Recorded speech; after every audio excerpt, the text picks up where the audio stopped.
నాగర్ కర్నూలు జిల్లా ఉప్పనంతల మండల్ మామిళ్ళపల్లి గ్రామంలో లక్ష్మీనరసింహస్వామి టెంపుల్ విశేషం స్వామి వారు చెప్తారు. ఒకసారి మనం స్వామి చెప్పండి.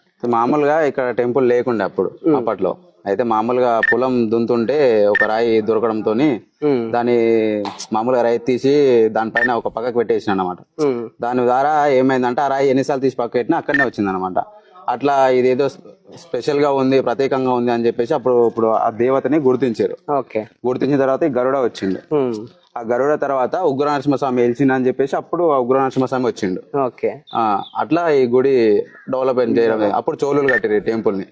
తర్వాత ముందు జనరేషన్ డెవలప్మెంట్ చేసుకుంటూ వచ్చింది. అలా ఇప్పుడు అంతా అప్పుడు ఒక 40 days అట్లా జాతర జరిగేదండి. ఇంకోటి విశేషం ఉత్తర దిక్కున ఇప్పుడు ప్రత్యేకంగా మన మహబూబ్నగర్ జిల్లాలో ఉత్తర దిక్కున నరసింహస్వామి ఉంటే తొలి ఏకాదశి దర్శనం చేసుకుంటే అనుకున్న కోరికలు తీరుతాయని చెప్పేసి చాలా మంది దర్శించుకుంటారు. కొన్ని టెంపుల్లో ఏం చేస్తారంటే ఇక్కడ తూర్పు ద్వారం ఉన్నా గానీ ఉత్తర ద్వారం పెట్టుకొని దర్శించుకుంటారు. కానీ ఇక్కడ స్పెషల్ ఏంటంటే ఉత్తర ద్వారమే ఉంటాడు నరసింహస్వామి. మీ పేరు అన్న స్వామి? శివస్వామి.